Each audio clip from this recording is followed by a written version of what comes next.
E aí, China Azul, bora que bora aqui no nosso canal Cruzeiro Nostalgia para mais um vídeo, sempre te atualizando sobre tudo envolvendo o nosso maior de Minas. Vamos lá. Tá aí, essa é a capa de mais um vídeo notícia. Bora lá, Nação Celeste. Terça-feira, dia 13, bem movimentada. Temos bastante coisa para te atualizar a partir deste momento, beleza? Antes de mais nada, eu já te peço, já sabe, né? Encarecidamente aquele seu likezão que faz toda a diferença para mim, me ajuda muito, conto com ele. Se inscreva no nosso canal, rumo aos 70 mil inscritos, comenta, não menos importante, compartilhe o nosso vídeo. Detalhe, meta de likes de 500 joinha, eu conto com a sua ajuda para a gente continuar numa sequência interessantíssima, né? Toda a meta que a gente está colocando, a maioria a gente está batendo, conto com a sua ajuda para batermos mais uma. Vamos lá, primeira coisa, nação, trazer para vocês a agenda da semana do Cruzeiro, beleza? Ontem não teve nada de atividade na Toca 2, foi um dia de descanso, né? O Cruzeiro foi jogar contra o Sport no Pernambuco, voltou de viagem no mesmo dia, né? Domingo à noite, e segunda-feira descanso para a rapaziada. Na terça-feira, mais conhecido como hoje, já tivemos treino na Toca 2, às 10 horas da manhã. Amanhã temos partida, então não temos mais treino, tá? Jogo às 21h30 contra o Palestino, todo mundo sabe, Cruzeiro já está eliminado da Copa Sul-Americana. Aí, quinta-feira, treino de manhã, sexta-feira, treino de manhã e sabadão, treino à tarde, né? E aí, domingão tem um clássico às 20h30 contra a equipe do Atlético.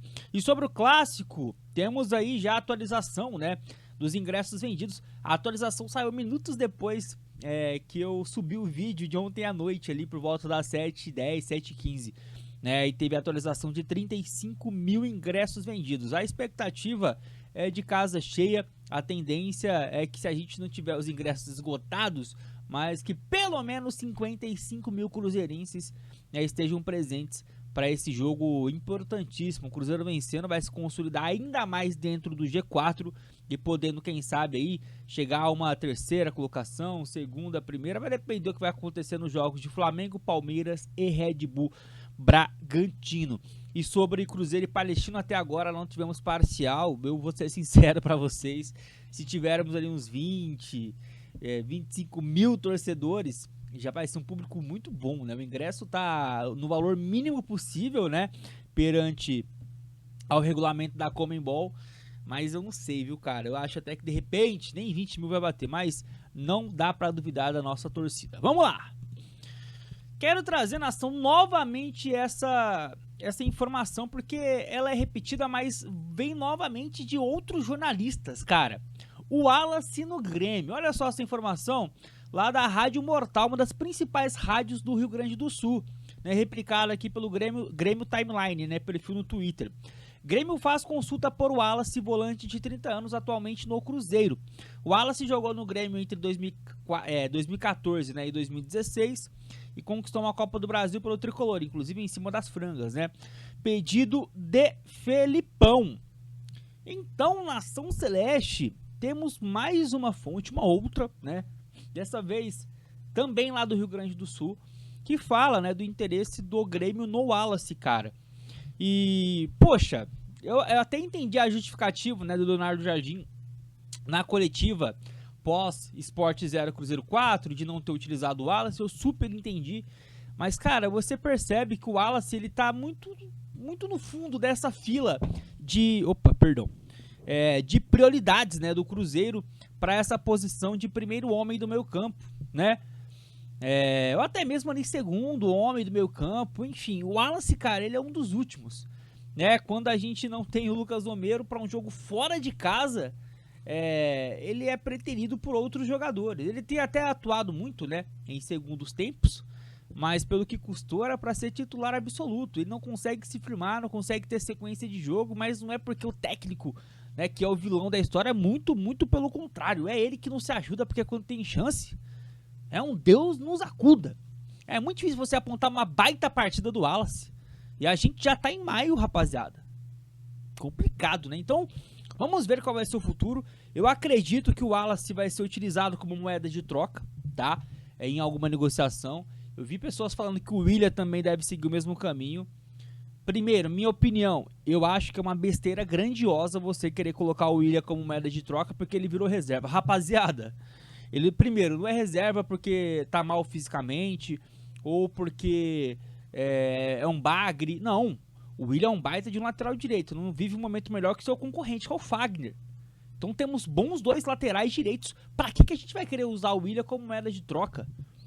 Pra deixar uma lacuna como tínhamos no ano passado. O ano passado era um Deus nos acuda quando ele não jogava, porque era o Gasolina, nosso reserva imediato. A gente quer reviver isso de novo. Acho muito difícil o William sair e desacredito em quem diz que o William será a moeda de troca. E aí tem uma outra notícia, né? Uma outra questão, e essa é minha, eu trouxe pra vocês nos últimos vídeos aqui no canal, apurando uma outra situação, né, envolvendo outro jogador, inclusive, por coincidência, o concorrente do William, o Fagner. Descobri, isso é informação minha, descobri que o Corinthians, nessa janela que vai se abrir agora, vai propor ao Cruzeiro uma espécie de troca, né, para levar o William para lá, né, para o Parque São Jorge. A gente vai aguardar para ver realmente se isso vai se concretizar, mas, de verdade, eu não teria a mínima vontade de utilizar o William como moeda de troca. Já o Wallace, eu acho que sim, só que também tem que ser inteligente, porque o valor que foi gastado aí foi alto, né?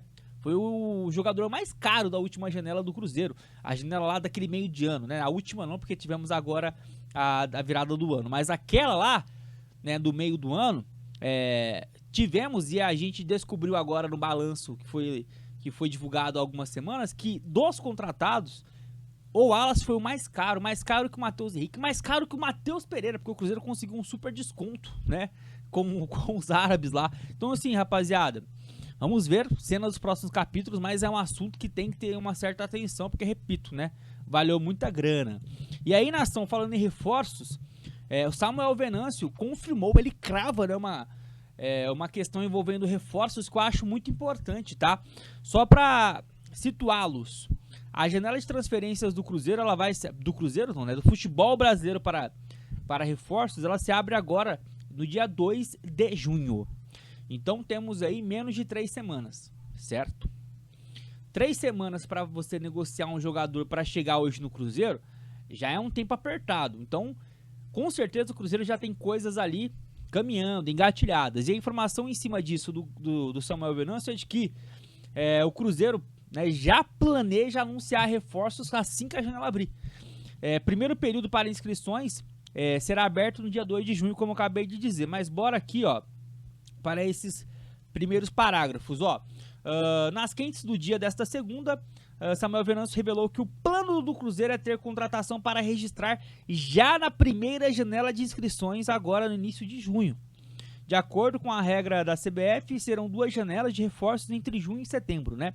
A primeira delas foi criada para o Mundial, mas também vai ter uma outra, né, que vai ser aberta ali em meados de final de julho e início de agosto. Ou seja, se o Cruzeiro já quer registrar reforços na Nação Celeste, né? Se o Cruzeiro ele já quer bidar, digamos assim, é porque tem reforços já engatilhados. A gente está pipocando aqui algumas situações, né, que vão surgindo e a gente vai trazendo para vocês. Com certeza alguma dessas situações está mais avançada do que a gente mesmo possa imaginar. Isso é fato. Mas é isso, nação, a gente vai ficar, né, de olho com toda certeza no mundo, tendo algo de mais concreto, a gente vai trazer para vocês aqui também. Podem ficar tranquilos, beleza? Para finalizar aqui o nosso vídeo, vamos lá. Mais um nome que surge dentre a lista, né, de especulações do Cruzeiro para esse meio do ano. O novo nome, Alan Franco, zagueiro argentino que pertence ao São Paulo, que está em uma situação bem parecida com a do Leonardo Jardim no Vasco, goleiro do Vasco. Recebeu proposta para renovar e não está aceitando. E aí, já tem times de olho no Alan Franco, Palmeiras é um deles, e agora surgiu o Cruzeiro. Informação, apuração do Jorge Nicola. Vou trazer o vídeo, o conteúdo para vocês. Pessoal, antes do vídeo do Nicola, já estava me esquecendo, tá? Eu já tinha até, inclusive, finalizado esse vídeo, já estava exportando ele, e eu esqueci de trazer uma notícia importantíssima aqui, que eu trouxe, né, na capa do nosso vídeo. Informação exclusiva do meu amigo e jornalista Cláudio Silva, né, do canal Cláudio Silva TV. Segundo o Claudião, ele trouxe esse conteúdo, essa informação, né, nas últimas horas, o Borussia Dortmund está interessado no Caio Jorge. Há um interesse, segundo o Cláudio, não é nada ainda que está ali na mesa, né, uma proposta concreta, mas é um interesse, né? Há ali uma sondagem que já passou para um interesse mais real e a gente aguarda, né, ficar aguardando aí se realmente vai chegar alguma coisa para o Cruzeiro.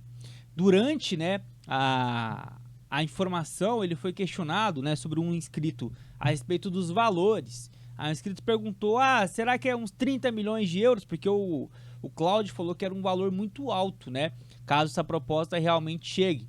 E aí ele falou que é maior do que 30 milhões de euros o valor, né, de uma possível proposta que o Borussia faria para o Caio Jorge. Bora aguardar, seria, né, com certeza a maior venda da história, não só do Cruzeiro, mas do futebol mineiro.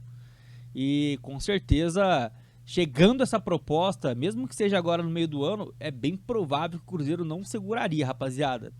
Com dor no coração eu digo isso, porque a gente apanhou tanto aí, né, de centroavantes em centroavantes, buscando alguém que se encaixasse, a gente não conseguia.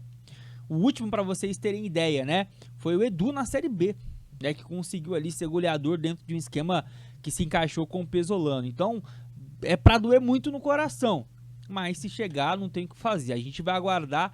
Mas para dar os créditos, repito novamente, informação aí do Cláudio Silva. Agora sim a gente vai acompanhar a informação do Jorge Nicola sobre Alan Franco, bora lá. Hora de informação exclusiva, quero contar que o Cruzeiro também está de olho no zagueiro Alan Franco, 28 anos de idade, argentino, que pertence ao São Paulo e cujo contrato se encerra em 31 de dezembro. Já havia repercutido com vocês nos últimos dias sobre o interesse do Palmeiras. Informação, inclusive, que causou desconfiança no São Paulo. O tricolor tem encontrado muita dificuldade em renovar o contrato com Alan Franco. Já foram 3 propostas recusadas e dentro do São Paulo há a convicção de que existem outros clubes brasileiros trabalhando para tentar convencê-lo a não renovar com o São Paulo para assinar um pré-contrato a partir de julho. Alexandre Matos, CEO do Cruzeiro e um especialista em contratar jogadores em fim de vínculo, é um dos entusiastas da ideia e já levou o nome do Alan Franco para ser avaliado pelo Leonardo Jardim, treinador do Cruzeiro, que tem carta branca para contratar quem ele bem quiser. Alan Franco, que é desde a temporada passada o principal defensor do São Paulo. Ele havia sido comprado do Atlanta United dos Estados Unidos por R$1,5 milhão desde que chegou ao Morumbi. São 96 partidas com 3 gols e 6 assistências.